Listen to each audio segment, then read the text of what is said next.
Sangga.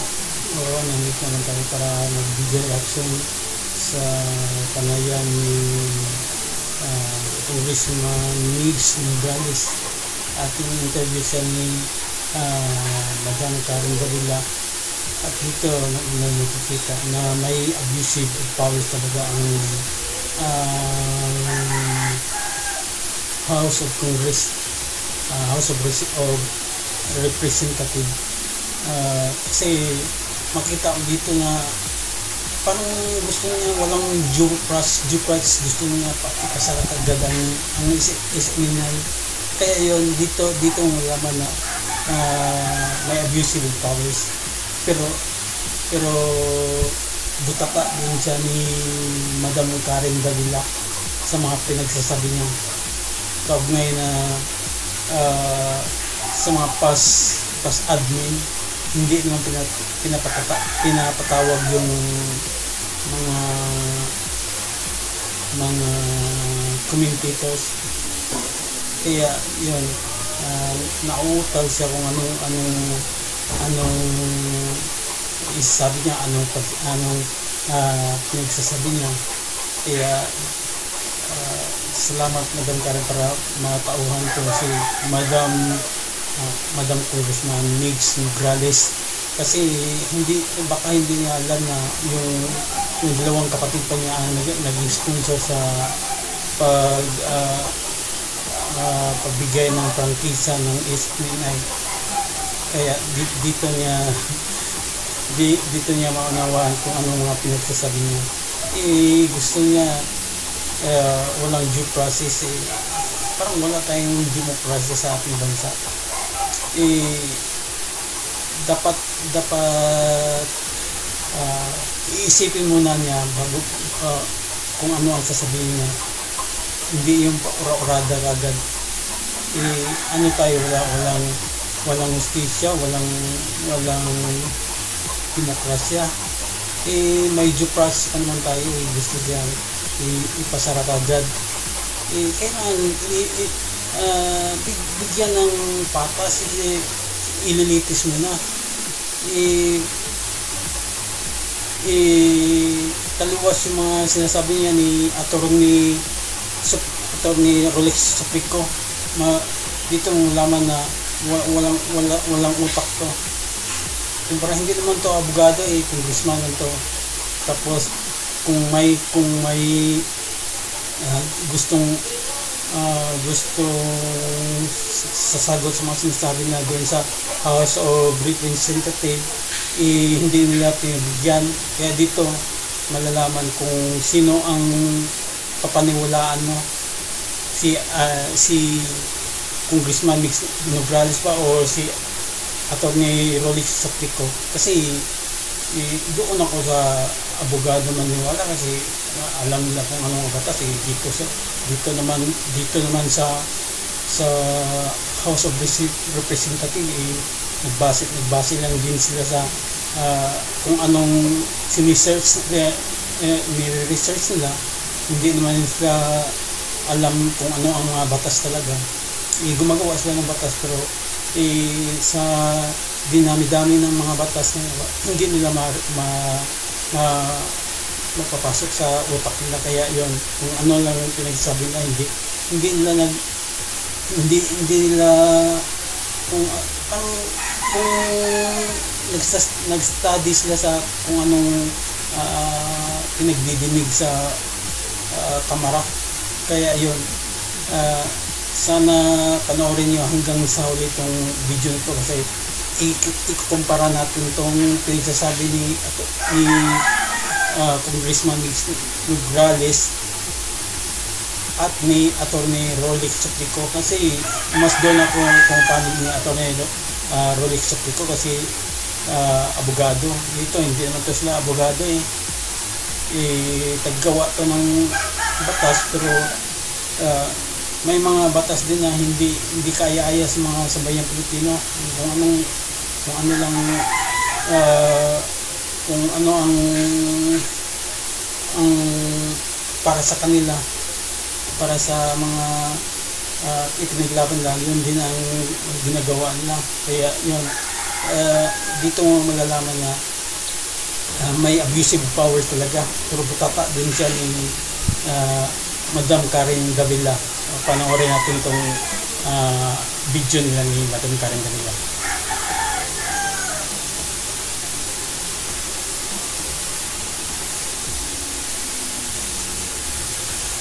Isabihin sa NTC, tingnan nyo to. Kasi mukhang kailangan yung suspendihin muna. Alright, okay. I'll catch on to some points you mentioned. Sure. There is no love lost here for SMNI. Okay, I'm gonna approach this. And I'll take what you said. This isn't about TikTok. When you say in layman's terms, this is for viewers to get behind the technicality of issues. So, number one, when it comes to them giving the figure of the speaker spent 1.8 billion pesos for travels, clearly that was wrong. They didn't have the evidence to show it. No, a journalist is asked to show evidence, right? And he did say that the source was someone from the Senate. Siguro, kwentuhan, right? And perhaps the commentator could have been more responsible in that sense. But at the end of the day, whether you like the commentator or not, he is still protected by the SOTO law not to reveal a source. Yes. With that, do you agree? Well, lumabas po yun during the hearing, and I do understand the SOTO law. But there is an exception in the SOTO law that when Which it is comes what? to national security, ito po. But what makes that national security? I mean, calling out a public official, regardless if it were the speaker or not, on trips spent. And the reason I know this is because radio commentators for mainstream media have done it with past presidents. Yes. Hindi naman sila pinatawag sa hearing. Yes po. I understand that. Because so what after makes, po, on this particular end, what makes Congress the editorial chief of a free press? So, okay, with that, hindi naman po, sabi ko naman po rin when I did the sponsorship speech of this, this is not a oppression of the freedom of the press. But kung meron silang mga violations, they have to be accountable. I agree. I absolutely agree. This is not about you. Yeah. This is really just as a whole. Yes. This is as a whole, right? If the commentator didn't hit on the speaker, would Congress have acted? If he, let's say, hit an opposition person, somebody irrelevant to the supermajority, would Congress have come to the defense of the free press or disinformation? But this stem from various resolutions na po. Yeah. But no, And my at the same answer my question. Yes. Would the supermajority in Congress, as I say, I have no love lost here for SMNI, but this is a matter of principle. If it was not the speaker who was hit, would congressmen have acted in the same manner? Like I said, so hindi lang po naman yun kasi yung nandoon sa resolution po. Meron din pong pagkatama sa may mga ibang resolutions po rin na na-file on this red tagging, on this misinformation. So let's talk about red tagging. I'm curious. The irony of this is SMNI's 2019 franchise, the franchise was renewed in 2019. Yes, okay. Your brothers sponsored the franchise renewal of SMNI. Yes. So we're talking about now Secretary Carlo Nograles when he was in Congress and Jericho Nograles. They sponsored the SMNI renewal. Yes. Didn't they spot the violations before they sponsored it? Well, when you sponsor something and when Congress does something, syempre it's a privilege that's given, right? This has nothing to do with who has authored it. Now it has to do with binigyan kayo ng privilege. You're supposed to be following. I agree. I have no debate on that. Yes. The issue I'm asking is, I agree with your principles completely. So it leads me to this question. Isn't franchise revocation or renewal really just used at times, it's about who sits in power. Because, I mean, let me move back. I've asked this. PBS situation is different in the sense that the franchise expired. But that's a mainstream media network that it could have been renewed. But the powers at be didn't want. So, ang Parang tanong nga napahiya sa ito, dito eh. Hindi yung if magawin these ka. violations have been going on, were Kasi these ilang pas tried na by the pas very congressmen, one, administration, two, hindi na your tinatawag brothers, ng mga and the other community, police you radio work with commentators today? na nagsasabi Did they Well, stop? uh, In other during words, that time, the violations were going nirerespeto on, nila ang and sotolo. let's just renew them anyway. well, I cannot speak on behalf of Kaya dito the past natauhan ko Congress po. What we're looking into now is that there are violations that's happening. And gusto kasi wala niya po, na wala po akong magagawa kung walang sila po due ang process. nag-sponsor po nito. At pinasa po ng past Congress, and I'm not saying anything that mali yung ginawa ng past Congress to do that. It's within their right to pass. We're looking into what's happening now, and we are seeing violations. So let's not get confused here na iba po yung, okay, in the past Congress, this was renewed, yes. But right now, we're looking into violations na. Because there ipaparinig din natin mamaya itong sinasabi ni Atty. Rolex Suplico kasi dating congressman din to eh. Kaya pinapaliwanag niya itong kaso nito about sa SMNI. Kasi para sa tingin ko parang may abuse of powers to. Parang yung ego ng leader nila na natamaan ba. Kaya yung mga galamay ang pinapatabaho. Pero hindi nila alam na sa kanila din ito babalik. Parang hindi na sila pagkakatiwalaan ng mga taong bayan. Kasi naging abusive of powers na sila. are violations that we are seeing. And of the violations, what is the strongest? What is the strongest violation that would merit a revocation? Because to comment on he's wrong. Okay, clearly he was wrong by the facts, but that doesn't alone constitute a revocation. Because there's so many commentators that are wrong, right? Yes. It happens, right? So, ang tanong ko, what is the strongest and clearest violation of the franchise?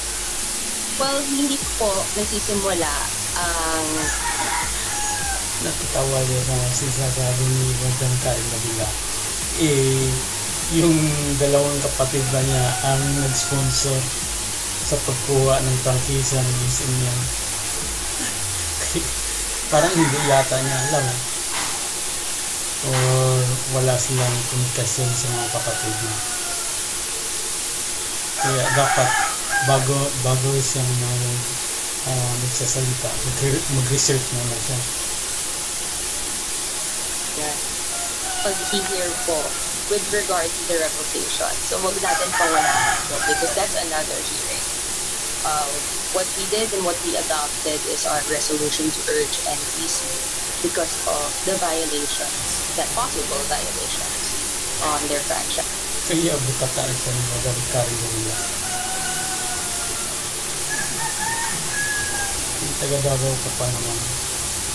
Parang hindi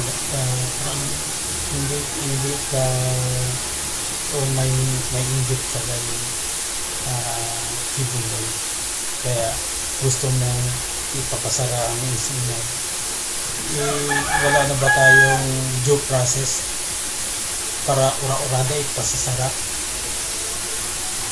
Right, so that would be for another hearing naman po on the House bill that was filed on the revocation. And I think another issue for many people today is your Congress now fighting against disinformation. But during the past administration, disinformation was actually, it was tolerated. I can't speak for the past Congressman, So you have the same people angry with this information today, but it was used against journalists, opposition lawmakers, that this information was used for the past 6 years, was tolerated by Congress. That's the previous Congress po, Ms. Karen, and I can only say really with regard to the resolution that I filed that we announced then.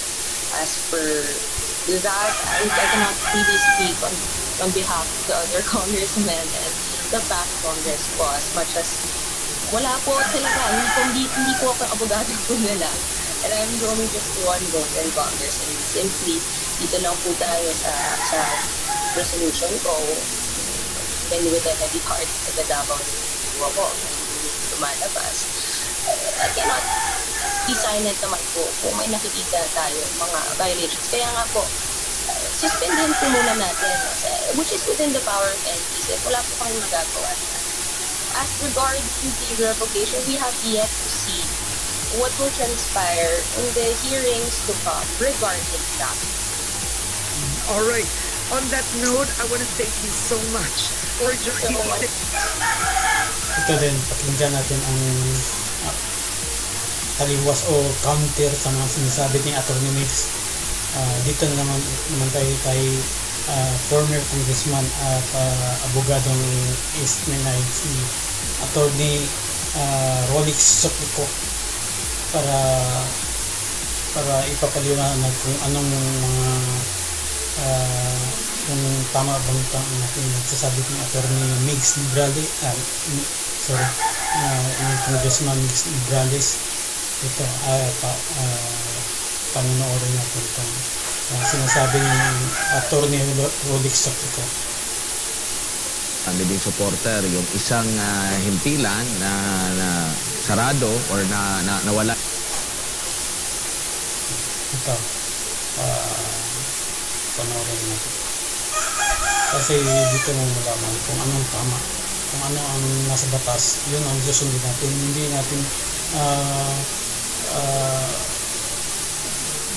Hindi natin susundin kung hindi tama.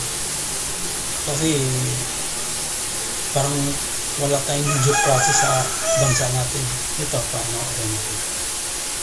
Yung supporter, yung isang himpilan na sarado or nawala ng prangkisa at sinasabing kami nga, ganito ang Dito tayo maliwanagan kung ano ang tamang proseso.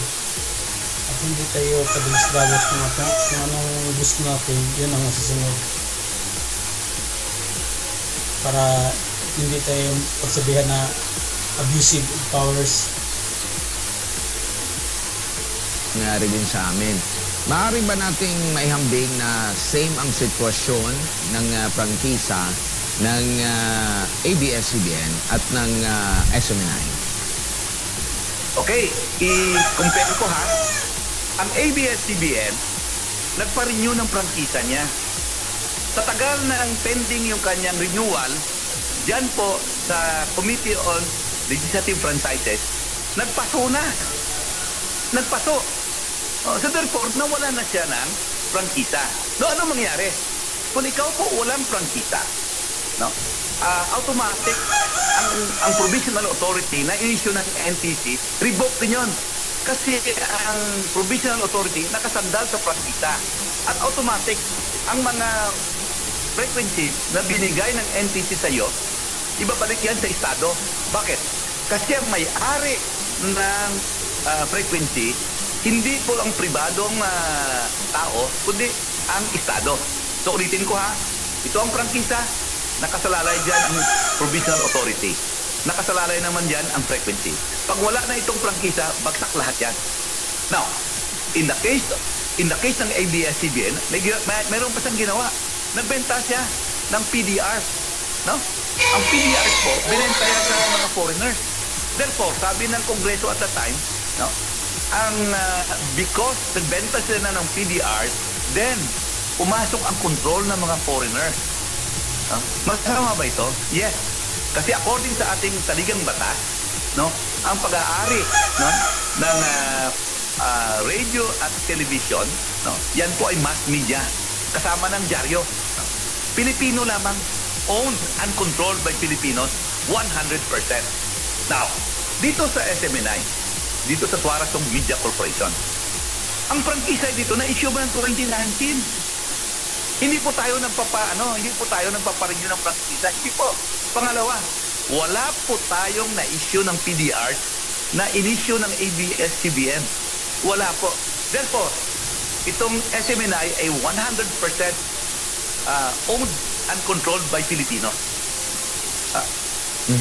Attorney, ang Kamara lang po ba o ang Kongreso, either ng Senado o ang Kamara, ang may karapatan na mag-interpret nitong mismong kanilang inakda na o ginawa na batas?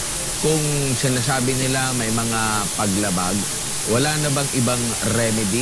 Halimbawa, kasi ang sa pagkakaalam natin, pag may pag-question tayo sa implementation ng batas, sa tamang interpretasyon sa batas, dito tayo sa Korte Suprema.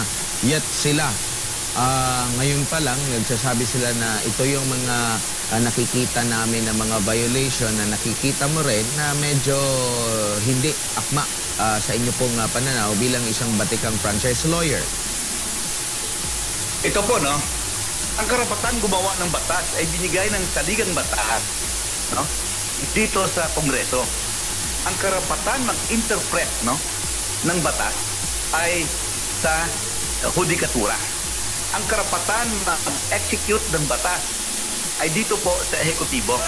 So ang ehekutibo po, merong regulatory authority. Ano yan? NTC. Pero ang NTC enjoys an independence kasi yung portion ng poder niya ay quasi-judicial. Hindi po pwede makialam dyan ang Kamara. That is why, ang resolution na pinasa ng Kamara na inisponsor ni Congresswoman Nograles, ay nagsasabi, urging.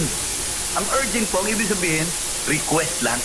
Hindi siya pwede orderan ang NTC. Now, ganito po. Ang prangkisa po, ito no, kita natin no, ang prangkisa po ay isang batas. Isang batas. So, ang prangkisa ng SMNI ay Republic Act 11422. Dahil isang batas yan, ang karapatan gumawa ng batas ay nasa Kongreso. Ang Kongreso po, composed ng dalawang bahay. No, the House of Representatives and the Senate. Okay?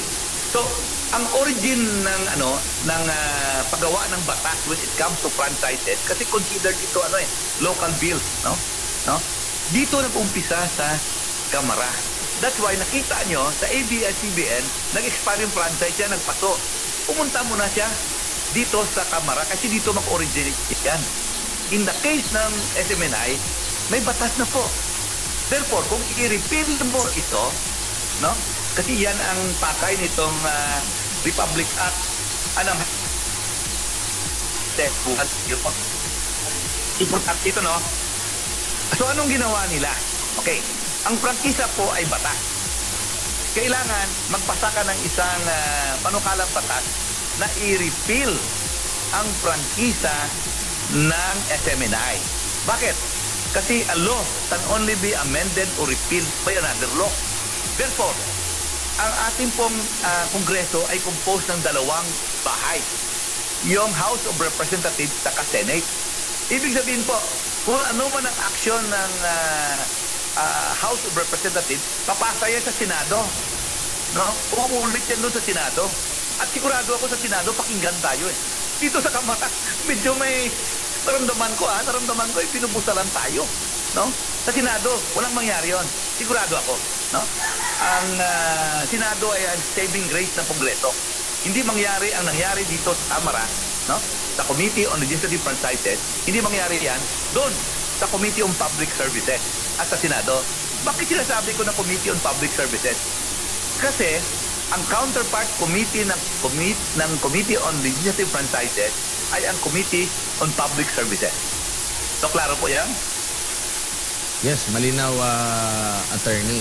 So, itong kasi 'di ba, meron ng panukala na i-repeal yung batas na prangkisa ng yung kay Congressman SMNI. Gutierrez. pwede ba yan, attorney, yung nabanggit mo nga, uusad, tingin mo, itong sa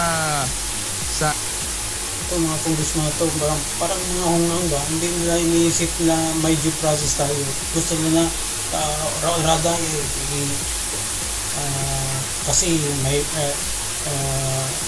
gusto nila pasasarat agad kasi para wala nang bumabati ka sa kanila. Mali naman yung parang wala tayong demokrasya, hindi tayo pwede makapagsabi kung anong mga mali nila. Gusto nila palagi papurihin sila. Paghimok naman nila sa NTC na habang dinidinig ay suspendehin muna.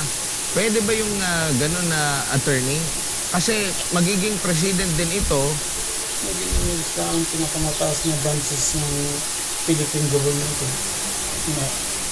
May Senate pa, may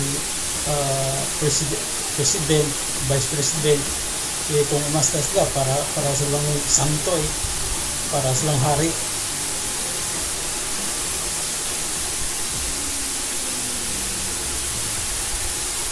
Kung nakikita nyo po na medyo mababaw yung sinasabing mga violation, puno or hindi akma yung violation, maaari ding mangyari ito sa iba ring mga himpilan. Kung magkakaroon man ngayon na ng pag-audit dun sa kanilang prangkisa. Attorney, dagdagan ko rin yung context kasi parang may nabanggit si Congresswoman Nograles sa hearing, na I-quote, suspindihin niyo muna yung franchise habang tinitingnan natin lahat ito, yung mga alleged fraudulent acts ng SMNI. Tinitingnan niyo po yung post ng isang vlogger na nakapuna sa linyadang ito ni Attorney Congresswoman Nograles. Bilang abogado din po, sir, same po sa tanong ni Admar. So ang ginawa niya, inorderan niya ang NTC na isuspend yung prangkisa muna. Opo. Ganon? Bawal na bawal yun, ha? Bawal na bawal yun, ha? Hindi mo pwede gawin yun. Bakit? Explain ko kung bakit, ha? Una, ang NTC na ilalim ng eksekutibo, by virtue of the separation of powers, hindi yan kasama sa Kongreso. Ang trabaho ng Kongreso ay lawmaking lamang. Ang trabaho ng eksekutibo ay ito pag-execute ng batas. No? So, nandun yan. But in particular, ang NTC po ay may quasi-judicial powers. Parang west yan eh. Hindi mo pwede diktahan yan eh. Okay? Klaro po ba yan? Hindi mo pwede diktahan ang NTC. Maling-mali ang ginawa ko kung ginawa yon. Maling-mali. Yeah. Attorney. Yan po, pwede ka kimanda dyan ng anti-graft. Pag ginawa mo yun, ha? Oo. Hindi maling-mali yun, ha? Ngayon po, ganito, ha? Dito sa Kamara, sa committee, karamihan yung bla bla bla bla bla bla. Allegation na karamihan doon. Remember, basic in law is the statement that allegation is not proof. Hindi proof yun. Okay? Allegation is not proof. Pag pumunta na tayo ng NTC, kasi meron ng House resolution adopted by the entire House. Pagdating doon yun,